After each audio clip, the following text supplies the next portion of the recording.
এক সপ্তাহে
বাংলা যখন মাস বছর শুরু হয়, পয়লা বৈশাখের মাধ্যমে বাঙালিরা পয়লা বৈশাখের নামে মাসদানি একটা অনুষ্ঠান করে, উদযাপন করে।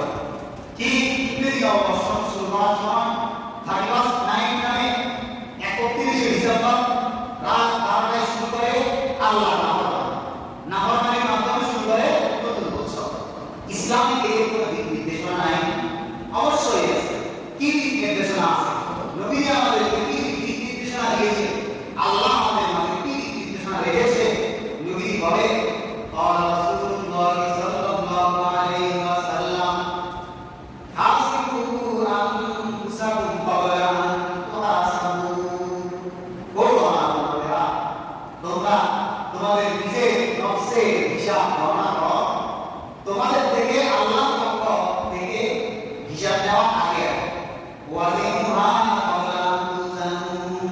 কতটুকু আমল করেছো, নিজের আমলের হিসাব ওজন নিজেই করো। তখন তুমি বুঝতে পারবা তুমি নিজে এই একটা বছর কিভাবে অতিবাহিত করেছো। কারণ قال رسول الله صلى الله عليه وسلم لا تزول قدم ابن آدم حتى يسأل عن خمس عن عمره فيما أفنى। হুজুর আকরাম সাল্লাল্লাহু আলাইহি ওয়াসাল্লাম ইরশাদ করেন, বান্দা কাল কিয়ামতের ময়দানে আল্লাহ তাআলা তোমাদের থেকে 5টি জিনিসের হিসাব নেওয়া ছাড়া এক কদম সামনে যাওয়া সুযোগ তোমাদের থাকবে না। তার মধ্যে 1 নম্বর প্রশ্ন কি? আন আমরিহি বিমা আফনা।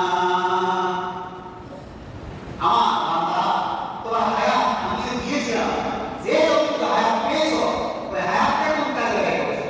আন আমরিহি বিমা আফনা ওয়া আন শাবাবিহি বিমা আওলা। হায়াতের গুরুত্বপূর্ণ একটা সময় এটা যৌবন। যৌবনকালে কেমন ইবাদত করেছো? আমাদের এলাকাতে বর্তমানে যুবক ভাইরা, এই যুবক ভাইরা কে কি কোন কাজে লিপ্ত আছে নিজেরা ভালো জানে। যুবক ভাইদের উচিত মসজিদমুখী হওয়া, যুবক ভাইদের উচিত কল্যাণমূলক কাজগুলোতে শরীক হওয়া। যথেষ্ট যুবক ভাইদের মধ্যে আজকে বেশি দেখা যায় অনেকে বিভিন্ন ধরনের খেলা, বিভিন্ন ধরনের নেশাজাতীয় বস্তু, বিভিন্ন ধরনের বেহায়াপনা, অশ্লীলতা ইত্যাদির মধ্যে লিপ্ত।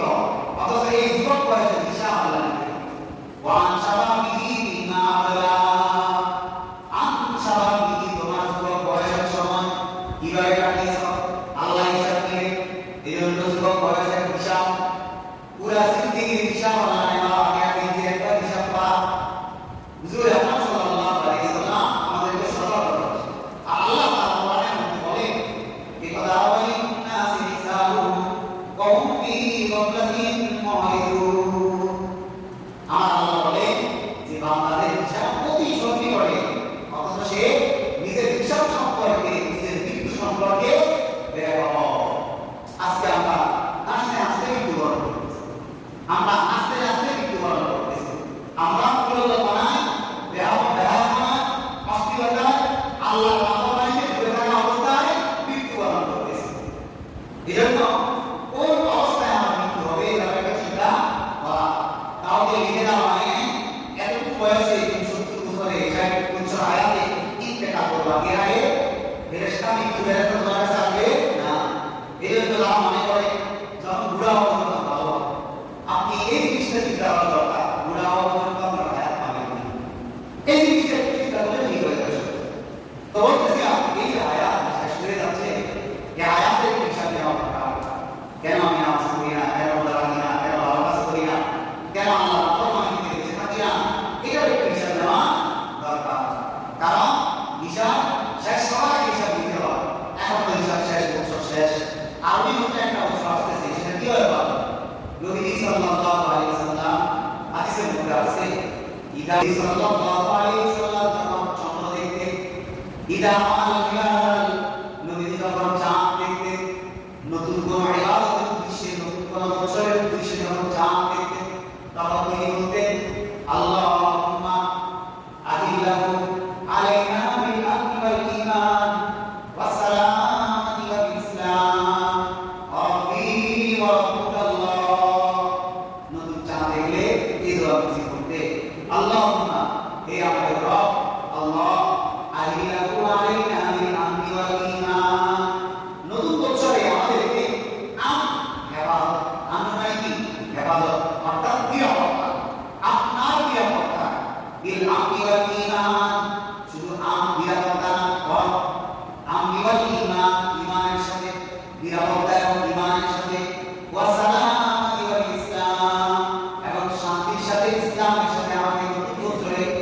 করা পদার্পণ করা আল্লাহর কাছে দোয়া করতে হবে।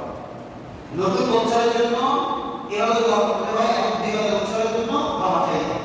এটাই নজির আবশ্যক। নাকি আমরাও ওই যারা আজকে নিজেদের আদর্শিক পদস্খলনের মাধ্যমে নিজেদের দিবসকে উৎসর্গে উদযাপন করে তাদের আজকে আমরা নিজেদের চারিদিক নিয়ে আমাদের পেরেশান, আমাদের আদর্শ নিয়ে আমাদের পেরেশান। ছেলে সন্তানের চরিত্র নষ্ট হয়ে যাবে কিনা, মা বাবাই তৎপর না জানি আমার ছেলেটা নষ্ট হয়ে যাচ্ছে, এটা কিছুটা হলেও মা বাবাই কিভাবে চিন্তা করে।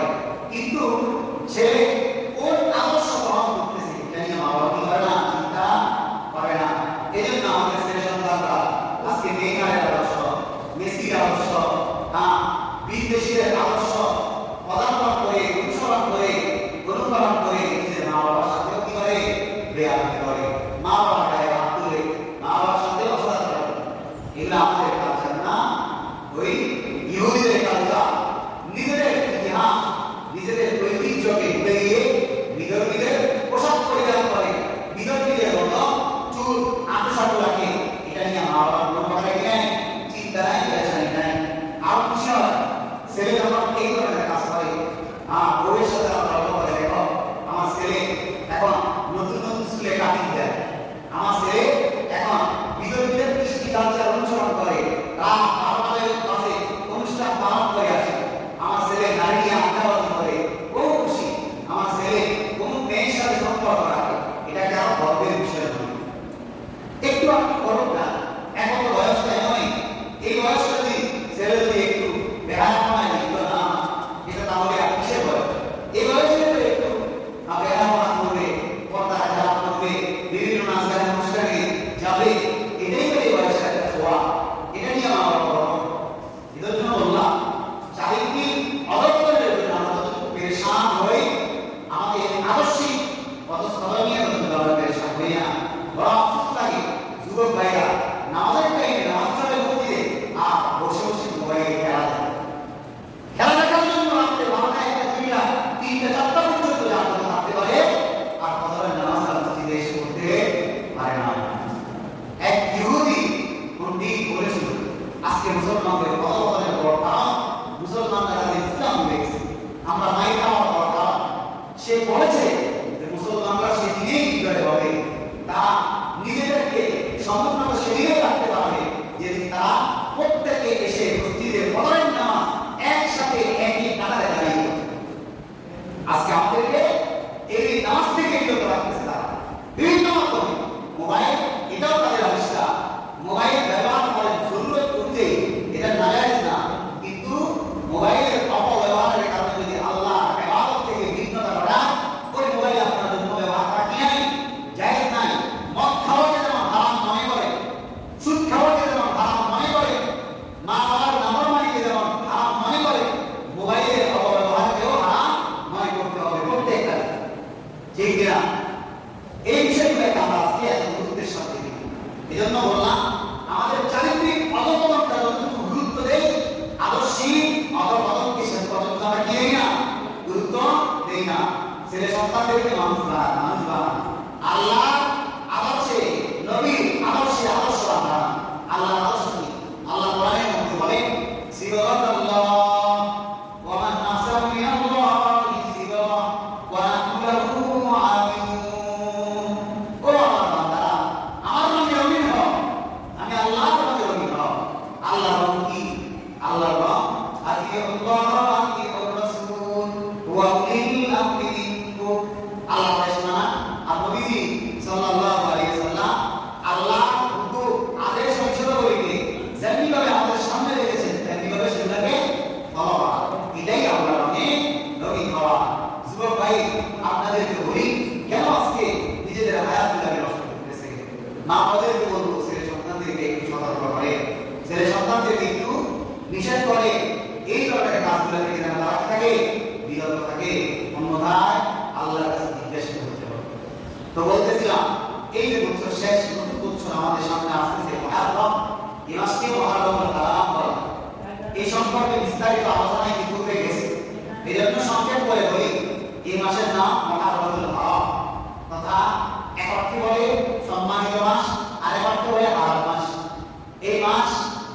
এই মাসের মাধ্যমে হিজরি সনের গণনা শুরু করবে।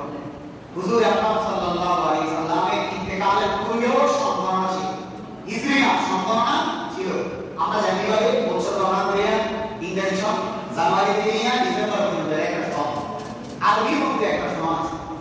ইতিপূর্বে অনেক আগে হিজরি আগে থেকে সঙ্গণনা সিস্টেম ছিল। হযরত ইব্রাহিম আলাইহিস সালাম ইতিহাসের মধ্যে লেখেন, ইতিহাসে যখন আগুনের নিক্ষেপ করা, আগুনের নিক্ষেপ করার দিন থেকে নিয়ে 1 তারিখ এর পরে ওরা একটা সঙ্গণনা করত। এরপরে ইব্রাহিম আলাইহিস সালাম তখন আল্লাহর আদেশে ওয়াইদ ইয়ারফাউ ইব্রাহিমুল কওয়াইদা মিনাল বাইতি ওয়া ইসমাঈল রব্বানা তাকাব্বাল মিন্না ইন্নাকা আনতাস সামিউল আলিম। ইতিহাসের কিতাবে লেখছে এরপরে যখন তিনি আবার কাবা নির্মাণ করেন, ওখান থেকে আবার 1 তারিখ করে মনে করেন কাবা আজকে নির্মাণ করেছে, আজকে সনের 1 তারিখ করে আবার আরেকটা উঠাকে ধরে সঙ্গণনা করবে। এভাবে নবীর আগমন পর্যন্ত হিজরি সনের একটা কি ছিল, প্রচলন ছিল। একেবারে হযরত ওমর ফারুক রাদিয়াল্লাহু তাআলা পর্যন্ত সন এক একভাবে চালু ছিল। এই সন হিজরি নামে পরিবর্তন হয় ওমর ফারুক রাদিয়াল্লাহু তাআলার খেলাফতকালে। ইতিহাসের কিতাবে লেখা, আমি সংক্ষেপ করে বলতেছি, উনি হযরত ওমর ফারুক রাদিয়াল্লাহু তাআলা যখন খেলাফতের আসনে আসীন 17তম হিজরি 17তম সনে উনি একবার ইরাকের বসরা নগরী যে গভর্নর ছিল তৎকালী আবু মুসা আশআরী রাদিয়াল্লাহু তাআলা, ওনার কাছে পত্র প্রেরণ করেন। পত্র প্রেরণ করার পর পত্রের মধ্যে একটা তারিখ আমরা লেখেন না, এত তারিখ এত মাস এত বছর, এরকম একটা তারিখ লেখে কি ওমর ফারুক রাদিয়াল্লাহু তাআলা ওনাকে পত্র প্রেরণ করে পত্রের মধ্যে লিখেছেন শাবান মাস। পরবর্তীতে ওরা আবু মুসা আশআরী রাদিয়াল্লাহু তাআলা তারিখ নিয়ে অন্তর সন্দেহ হয়। এরপরে উনি ওমর ফারুক রাদিয়াল্লাহু তাআলার কাছে উনি প্রস্তাব প্রেরণ করেন যে এই শাবান এটা কোন সময়ের শাবান, এই বছরের হতে পারে, আগের বছরের হতে পারে। কারণ এখন যেমন বর্তমানে 1 মিনিটে একটা মেসেজ আপনি সেন্ড করে দিতেছেন, আরেকজনের কাছে পাঠিয়ে দিতেছেন, একটা ফ্যাক্স করতেছেন, ইমেল করতেছেন, জিমেইল করতেছেন অন্যের কাছে, চাইলে যদি কোনো প্রকারে ইলেকট্রনিক্স যান্ত্রিক ত্রুটি না থাকে সর্বোচ্চ মিনিট লাগে 1 মিনিট। আগে যদি 1 মিনিট লাগতো, মাস লাগতো, অনেক মাস পেরিয়ে যায়। যারা মনে করেন বাংলাদেশ থেকে অফ করতে যায়, 1 দিনে যাওয়া যায়, 2 দিনে যাওয়া যায়, 3 দিনে যাওয়া যায়, মাসের পর মাস চলে যায়, কত কষ্ট করে হওয়া যায়, তৎকালীন চিন্তা করে। এজন্য আবু মুসা আশআরী রাদিয়াল্লাহু চিন্তা করলেন এটা কোন সময়ের শাবান মাস। এখন 12 শাবান মাস করতে গেছে, পুরা 12 মাস যেদিন থেকে আল্লাহ আসমান জমি সৃষ্টি করেন সেদিন থেকেই ছিল। এটা স্বীকৃতি ছিল তাওরাত। আল্লাহ বলে ইন্না ইদ্দাতাশ শুহুরি ইনদাল্লাহি 12 শাহরান ফি কিতাবিল্লাহ ইয়াওমা খালাকাস সামাওয়াতি ওয়াল আরদ মিনহা আরবা'তুন হুরুম। ইন্না ইদ্দাতাশ শুহুরি ইনদাল্লাহি 12 শাহরান। আল্লাহ যেদিন থেকে আসমান জমি সৃষ্টি করেছে সেদিন থেকে মাসের সংখ্যা গণনা হয়ে গেছিল 12টা ছিল। কোন 12টা? জানুয়ারি থেকে নিয়ে ডিসেম্বর নাকি না, মুহররম থেকে নিয়ে কি জিলহজ। আফসোস লাগে আমাদের ছেলেরা জানুয়ারি থেকে নিয়ে ডিসেম্বর পায়, কিন্তু মুহররম থেকে নিয়ে কি পারে না, জিলহজ পারে না। জন্য শায়ের বলে মন্নাদাম জানুয়ারি ফেব্রুয়ারি বলকে জানাম সালা পয়গম্বরি। আমরা মন্নাদাম জানুয়ারি ফেব্রুয়ারি, আমরা যারা মুসলমান আমরা তো এভাবে জানার কথা না যে জানুয়ারি ফেব্রুয়ারি থেকে নিয়ে ডিসেম্বর। আমরা তো জানার কথা ছিল নবীজির বৎসর অনুযায়ী একেবারে কি মুহররম থেকে নিয়ে জিলহজ, এটাই আমাদের জানার কথা ছিল। কিন্তু আমরা জানি কোনটা, জানুয়ারি থেকে নিয়ে ডিসেম্বর পর্যন্ত। কোন প্রকার জড়তা ছাড়া আমাদের সন্তান বলতে, কিন্তু মুহররম থেকে নিয়ে বলতে বলে এই আমরা এখানে যারা বসা আছে ছেলেদের কথা না, যুবক ভাই যারা আছে, যদি বলি যে ঘরের মুহররম থেকে জিজ্ঞাসা করুন, আমরা মনে হয় 4, 5 বা 7 টা রাত পারো, এখানে কি করতে হবে, নাম কি হবে, চিন্তা করতে হবে। এর ভয় মনে হয় এটা আমাদের আদর্শিক হলো চারিত্রিক না আদর্শিক হলো, এটা নিয়ে আমরা চিন্তা করি। বললাম না আমাদের আদর্শ আজকে কোন দিকে গেল, এটা নিয়ে আমাদের ভাবনা দরকার। এই জন্য আমাদের রোল মডেল আইকন ভাই বেশি আর নেই মা, তাদের পোশাক পরে পরে ছেলে সন্তানরা রাস্তায় হাঁটে। ওই বিদেশিদের পশ্চিমা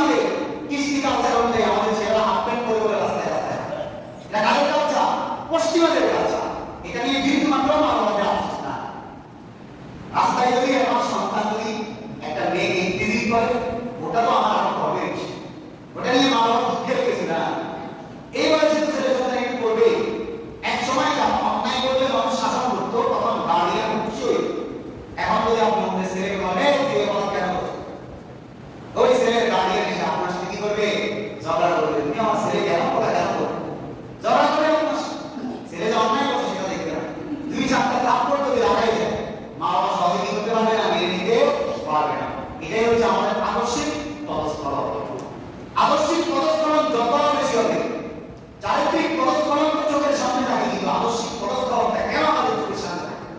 এই জন্য আজকে বারবার বলতেছি, আদর্শিক আমাদের যে পদস্খলন সেটার দিকে নজর দেওয়া হবে। আমার সন্তান কার সাথে চলাফেরা করে, এর তার চরিত্র নষ্ট হবে এটা চিন্তা করতে পারি। আমার সন্তানের মাথায় কার চুলের আদর্শ হচ্ছে সেটা নিয়ে আমার একটু টেনশন নেওয়া দরকার আছে। আমার সন্তানের টুপির মধ্যে, পাঞ্জাবির মধ্যে, পোশাকের মধ্যে কার আদর্শ আনা দরকার ছিল, তার আদর্শ বর্জন করা দরকার, এগুলো চিন্তা করার বিষয়। এই জন্য বলেছিলাম আদর্শিক বাবা বলে কার মতো পাবে না, বাবার মতো। আদর্শিক স্বামী বলে হযরত আয়েশা রাদিয়াল্লাহু আনহা, খাদিজা রাদিয়াল্লাহু আনহা সহ আমাদের স্বামী হুজুর আকরাম সাল্লাল্লাহু আলাইহি সাল্লামের মতো হতে হবে। আদর্শিক ছেলে সন্তানের বাবা, ফাসিলের বাবা বলে মুহাম্মদ সাল্লাল্লাহু আলাইহি সাল্লামের মতো হতে হবে। আজকে আমাদের আদর্শ কোথায় গেল? আদর্শ নিয়ে আমাদের কোনো প্রকার চিন্তা চেতনা নাই। আদর্শের এত বেশি পদস্খলন হয়েছে যেন আদর্শ নিয়ে চিন্তা করা, আমাদের মডেল, আমাদের আইকন, আমাদের আদর্শ কে হবে? একমাত্র নবীজি হবে। নবীজির দিকে আমাদের লক্ষ্য করা দরকার। নবীর সুন্নতকে যতদিন আমরা পিছিয়ে ফেলবো, ততদিন আমাদের উপর বিভিন্ন ধরনের আযাব, গজব, মুসিবত ইত্যাদি আসতেই থাকবে। কারণ নবীজির আদর্শ, নবীজি ছিল আমাদের জন্য আইকন, নবীজি ছিল আমাদের জন্য মডেল, নবীজি ছিল আমাদের জন্য একমাত্র উত্তম আদর্শের প্রতীক। আজকে নবীজিকে ভুলে গেছে, নবীজির সুন্নতকে ভুলে গেছে। মুখে দাঁড়িয়ে রাখতে বললে ওই আমার যখন কি হবে 60-70 বয়স হবে তখন একটু দাঁড়িয়ে রাখবো। অনেক সময় ঘরে বউরা কি করে, নারাজ হয়, দাঁড়িয়ে রাখতে বউ নারাজ হয়। বউ নারাজ হয়, ঠিক আছে, বউকে নারাজগি থেকে বাঁচানোর জন্য দাঁড়িয়ে রাখলেন, কিন্তু আল্লাহ তো জিজ্ঞেস করলেন, আল্লাহ মাইক থেকে আপনার বউ এসে আপনাকে বাঁচাবে? বলে স্ত্রীরা পর্দা যে করে না, স্বামীরা যে খুশি থাকে, আপনাদের এখানে কোনো প্রকার চিন্তা নাই। উপযুক্ত মেয়েকে যে ব্যবহার রাস্তা দিয়ে হাঁটান, আপনাদের একটু মাত্র চিন্তা নাই।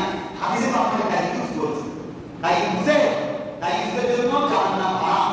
দায়িত্ব তাদেরকে বলে যারা নিজেদের পরিবারের মধ্যে কোনো প্রকার অশ্লীলতা দেখে তাকে বাধা দেয়, তাকেই বলে দায়িত্ব। বাবা বলেই চলবে না, আদর্শিক বাবা হতে হবে। আদর্শতা নবীজির আদর্শের আদর্শিক বাবা আমাদের হতে হবে। তাহলে আমাদের জন্য সম্ভব আমরা একটা উত্তম আদর্শিক সমাজ মানুষকে উপহার। আমাদের ব্যক্তিকেন্দ্রিক পরিবর্তন না হলে সমাজকেন্দ্রিক পরিবর্তন হওয়া কখনো কিনা সম্ভব না। অমুক নামাজ পড়ে না, তার সাথে আমি আড্ডা দিতেছি, আমি নামাজ পড়বো না, কারণ সমস্যা কি? বন্ধুর সাথে আড্ডা দিতেছি, এটাই তো আমার আদর্শ। বন্ধুর সাথে আড্ডা দিলে আমার সব চলতেছে, আল্লাহর আদেশ বিধান মানা আমাদের দরকার। এই জন্য যুবক ভাইয়ের পরিবর্তন হওয়া দরকার আছে। মসজিদমুখী হন, আল্লাহমুখী হন, কারণ আপনাদের হায়াত ওয়ান সামাজিক আমরা এই হায়াতে একটা সেজদা যুবক বয়সে 70টা সেজদা দিতে অনেক উত্তম। এই যুবক বয়সে একটা সেজদা, এক ওয়াক্ত নামাজ আপনার বৃদ্ধ বয়সে 1000 রাকাত নামাজের চেয়ে উত্তম। কারণ বৃদ্ধ বয়সে চাইলে ঠিকভাবে সুন্নত অনুযায়ী সেজদা দেওয়া যায় না, রুকু করা যায় না, তাকবীর জিকির করা যায় না। কিন্তু যুবক ভাইরা একটু মসজিদমুখী হন, আপনাদের প্রতি দরদ থাকবে, আপনাদের প্রতি নবীজির বাণীর আদর্শিক আলোচনা এটাই থাকবে, যেন আমরা মসজিদমুখী হই, আমরা যেন আল্লাহ আদর্শমুখী হই, নবীজির আদর্শমুখী হই, শরীয়তের আদর্শমুখী হই, তাহলে আমার জীবনটা সুন্দর হবে। তো বললাম নবী সাল্লাল্লাহু আলাইহি সাল্লামের দিক নির্দেশনা কি? নতুন বছর চালু হলে তখন ইস্তেগফার করা, এভাবে দোয়া করা, আল্লাহুম্মা আলিল্লাহু আলাইনা বিল আমনি ওয়াল ঈমান ওয়া সালামাতি ওয়াল ইসলাম রব্বি ওয়া রাব্বুকাল্লাহ। হে আল্লাহ, আমাদের নিরাপত্তার সাথে, ঈমানের সাথে, শান্তির সাথে, আপনি ইসলামের সাথে নতুন বছরে ঈমানের পদার্পণ করা, কারণ রব্বি ওয়া রাব্বুকাল্লাহ, আপনি আমার রব, আমাদের রব, আপনি আমাদের সৃষ্টিকর্তা। এই জন্য আপনার কাছেই রব। এবার নতুন বছরে কি করবো? দোয়া। এরপরে যে মহারম মাস চালু হচ্ছে, এই মহারম মাসের কিছু করণীয় বর্জনীয় আছে। সংক্ষেপে কোরআন হাদিস গবেষণা করণীয় কাজ তিনটা পাওয়া যায়। কয়টা পাওয়া যায়? তিনটা পাওয়া যায়। এক নাম্বার করণীয় কাজ কি? এই মাসে রোজা রাখা। রোজা রাখার ব্যাপারে আছে قال رسول الله صلى الله عليه وسلم أفضل الصيام بعد رمضان شهر الله المحرم। এই মাসের একটা করণীয় কাজ 10 মুহররম রোজা রাখা। সামনে আসতেছে 10 মুহররম। এই 10 মুহররমে আমাদের দেশে অনেক দাওয়াই আছে, সালাসালি আছে, সামনে বলবো। এক নম্বর কাজ কি? রোজা রাখা। আর হুজুর আকরাম সাল্লাল্লাহু আলাইহি ওয়াসাল্লাম আয়াত হাদিসে বলে সুমু ইয়াওমা আশুরা ওয়া কারিফু ফীহি ইয়াউম। সুমু ইয়াওমা আশুরা, আশুরা দিনে রোজা রাখা হবে। এই দিনে কারিফু ফীহি ইয়াউম, ইহুদিরা একদিন রোজা রাখতো। এজন্য হয়তো তোমরা 10 মুহররমের আগে 9 তারিখ এবং 10 তারিখ অথবা 10 তারিখ এবং 11 তারিখ 11 তারিখ দুই দিন রোজা রাখা মুস্তাহাব। তোমরা এবার কি রাখো? রোজা রাখো। এখান থেকে আমাদের একটি আদর্শিক সনদ দেওয়া হয়েছে, যখন ভালো কাজ হবে ভালো কাজের শুকরিয়া আল্লাহর জন্য করা। দুই নম্বর কাজ তাওবা করা। এই মাসে কারণ আল্লাহ তাআলা قال رسول الله صلى الله عليه وسلم فإنه شهر الله فيه يوم تاب الله فيه على قوم ويتوب على قوم آخرين। এটা এমন মাস যেই মাসে আল্লাহ কোন এক কওমকে ক্ষমা করেছিলেন। এজন্য তোমরা এই মাসে কি করো? তওবা করো, বেশি বেশি ইস্তেগফার করো।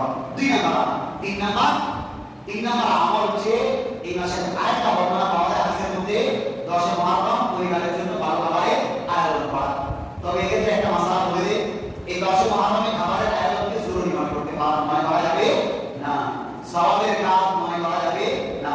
তাহলে কি মনে করে আমরা আয়োজন করব? নেককারি মনে করা। কারণ হাদিসের মধ্যে আছে হুজুর আকরাম সাল্লাল্লাহু আলাইহি সাল্লাম ইরশাদ করেন, যে ব্যক্তি ইয়াউম আশুরার দিনে নিজের পরিবারকে খাওয়া, তৃপ্তি সহকারে খাওয়া খরচ করে আল্লাহু আলাইহি সানাতা, আল্লাহ তাআলা তার পুরা এই বছরের মধ্যে রিজিককে প্রশস্ত করে দেন। সুবহানাল্লাহ। এজন্য জরুরি মনে না করে, সুন্নাত মনে না করে, নেক পালি হিসাবে শরীয়তের পথ পালি নিষিদ্ধ, নেক পালি কিনা নিষিদ্ধ না।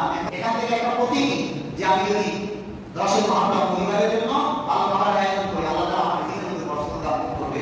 এটা নিয়ে করে আমি করতে পারবো, পরিবারের জন্য খরচ করতে পারবো।